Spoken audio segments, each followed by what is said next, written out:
जय हिंद दोस्तों, आपका स्वागत है एक बार फिर से हमारे इस यूट्यूब चैनल शिवम ऑनलाइन में। दोस्तों, आज जो हम बात करने वाले हैं आपके बीच बहुत सारे छात्रों का इस वैकेंसी का इंतजार रहता है। हम आपके बीच जो आज बात करने वाले वो वैकेंसी आपका ग्रुप डी। बहुत सारे ऐसे छात्र हैं जो ग्रुप डी की वैकेंसी का इंतजार करते हैं और इसके लिए पढ़ते हैं, तो उनका इंतजार का घड़ी समाप्त हो गया है। हालांकि रेलवे की तरफ से बहुत ही पहले नोटिफिकेशन आ गया था, लेकिन अभी फॉर्म ये भराना प्रारंभ हो चुका है, पोर्टल ऑन है। आज मैं आपको इस विषय के बारे में पूरी जानकारी दूंगा। देखिए, सबसे पहले आरआरबी ग्रुप डी 2025 का वैकेंसी है। ये रेलवे रिक्वायरमेंट बोर्ड की तरफ से लाया गया है ग्रुप डी की वैकेंसी, जिसका एडवर्टाइजमेंट नंबर है आपका 08/2024। ठीक है, ये जो ग्रुप डी की जो वैकेंसी है जिसमें पोस्ट आपको दिया गया है 32,438।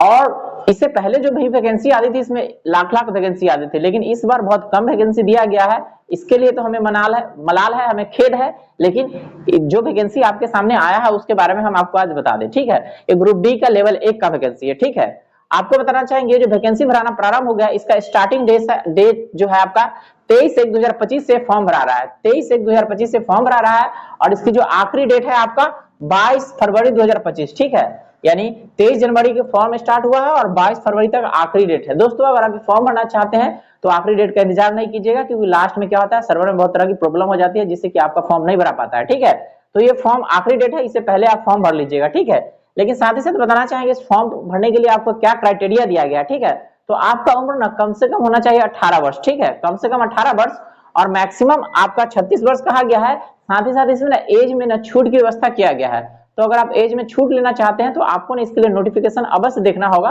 ठीक है, तो इसके लिए आप नोटिफिकेशन देखिए, या फिर इस विषय में पूछना है तो कमेंट करके आप पूछ लीजिए। ठीक है, और चैनल पर हमारे पहली बार आए हैं तो गुजारिश करेंगे इसको सब्सक्राइब कर लीजिएगा और अपने दोस्तों में जरूर शेयर कर दीजिएगा, ताकि उनको ना इस वैकेंसी के बारे में पूरी जानकारी अच्छी तरह से हो। ठीक है, तो अब आपको बताना चाहेंगे इस फॉर्म को भरने के लिए क्या करना होगा। ठीक है, फॉर्म को भराना स्टार्ट हो गया है। आपको इसके लिए ना आपके पास एक आईडी प्रूफ यानी आधार कार्ड होना चाहिए, एक मोबाइल नंबर होना चाहिए और एक ईमेल आईडी होना चाहिए। ठीक है, अगर आप बिहार से हैं, बिहार के व्यक्ति हैं, तो आपके पास ना यहाँ का अगर आवासीय बनवा लिया तो बहुत अच्छा है। साथ में आप अगर जाति का लाभ लेना चाहते हैं तो आपके पास जाति होना चाहिए। ठीक है, भारत के किसी भी कोने से हो आपके पास जाति होना चाहिए अगर आप जाति का लाभ लेना चाहते हैं तो। ठीक है, तो आप अपना ना एक जाति जरूर बना लीजिएगा। ठीक है, और बताना चाहेंगे आपको कि जाति ना दो प्रकार से बनता है, एक राज्य का और सेंटर का। ठीक है, तो रेलवे रिक्वायरमेंट बोर्ड सेंटर का है, तो इसलिए ना आपके पास जो जाति होना चाहिए सेंट्रल गवर्नमेंट का होना चाहिए। ठीक है, यानी सेंट्रल गवर्नमेंट से इशू होना चाहिए वो आपका जाति, तभी आपको इसमें लाभ मिल पाएगा। ठीक है, तो बहुत सारा डेट है अभी बचा हुआ, अगर आपने जाति नहीं बनवाया है तो आप जाति बनवा लीजिए और इस फॉर्म को भरिए। ठीक है, और फॉर्म भरने में कोई दिक्कत आती है, कोई परेशानी आती है या फिर कोई गलती इंटर हो गया, फॉर्म आपने कोई गलती भर लिया है, तो बोर्ड ने आपको करेक्टेशन की ना समय दिया है पहले से। ठीक है, घोषणा कर दिया है कि आप कब ठीक कर पाएंगे। तो मैं आपको बता दूं, अगर आपको फॉर्म भरने में कोई गलती हो जाएगा, कोई त्रुटि हो जाएगा, तो त्रुटि को ठीक करने के लिए जो समय है आपका, ये 25 फरवरी से लेकर के 6 मार्च तक आप ठीक कर सकते हैं। 25 फरवरी 2025 से लेकर के 6 मार्च 2025 तक आप ठीक कर सकते हैं, ये करेक्टेशन का टाइम दिया गया है। ठीक है, तो ये बहुत अच्छा किया गया है बोर्ड की तरफ से कि छात्र को पहले बता दिया गया है कि आप यहां से यहां तक इतने डेट तक आप करेक्टेशन कर सकते हैं। लेकिन हम आपसे यहां गुजारिश करेंगे, जब आप फॉर्म भरिएगा ना तो ध्यान से फॉर्म भरिएगा। जब आप साइबर कैफे पे जाइएगा, वहां पे डिटेल्स ना पहले अच्छा से चेक कर लीजिएगा, प्रीव्यू कर लीजिएगा, तब आप सबमिट करवाइएगा। ठीक है, और पेमेंट के बारे में बता दें, अगर आप जनरल और ओबीसी से बिलोंग करते हैं तो यहाँ पे जो चार्ज रखा गया है 500 रुपया रखा गया है। अगर आप SC ST से बिलोंग करते हैं तो आपको चार्ज रखा गया 250 रुपया। ठीक है, ये पेमेंट आप ऑनलाइन माध्यम से कर सकते हैं, debit card, UPI, credit card, जैसे आपको मर्जी वैसे कर सकते हैं।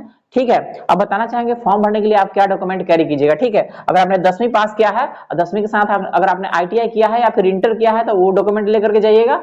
ठीक है, कोई 10वीं पास है सिर्फ तो वो अपना डॉक्यूमेंट 10वां मार्कशीट और अंक प्रमाण पत्र लेके जाएंगे। ठीक है, साथ ही साथ एक आधार कार्ड लेकर के जाइएगा, मोबाइल नंबर और ईमेल आईडी। ठीक है, यही मोबाइल नंबर पर आपका रजिस्ट्रेशन नंबर आएगा, उसको ठीक से रख लीजिएगा, फ्यूचर में इस्तेमाल आएगा। साथ ही साथ एक पासपोर्ट साइज का एक कलर फोटो लेकर आपको जाना है। ठीक है, अगर आप 10वां पास किए हैं और साथ ही साथ ITI किए हैं तो आपके लिए बहुत अच्छा है। लेकिन ये जो फॉर्म है ना रेलवे का, सिर्फ 10वां पास जो व्यक्ति है वो भी भर सकता है और उसका कम से कम उम्र 18 वर्ष है तो इस फॉर्म को भर सकता है। अगर कोई छात्र जानेगा कि सर हम ये फॉर्म को भर दिए तो हमको पेमेंट कितना मिलेगा, जब आप इसको क्वालिफाई कर जाएंगे तो आपको पेमेंट कितना मिलेगा, तो सबसे पहले बताना चाहेंगे इस फॉर्म को पूरा करने में यानी ये जॉब को लेने में आपको एक PT देना होगा, यानी कि आपका एक ऑनलाइन एग्जाम होता है और उसके बाद आपको एक फिजिकल टेस्ट देना होगा। जब फिजिकल टेस्ट पास कर लेंगे तो आपका मेरिट वहां बनेगा और मेरिट के अनुसार आप ज्वाइन कर लेंगे। तो जब ज्वाइन कर लेंगे तो आपको जो सैलरी मिलेगा, यहाँ पे जो ग्रुप डी यानी रेलवे की तरफ से जो वैकेंसी लाया है वहां पे जो पेमेंट बनाया गया है 7th पे मैट्रिक्स के अनुसार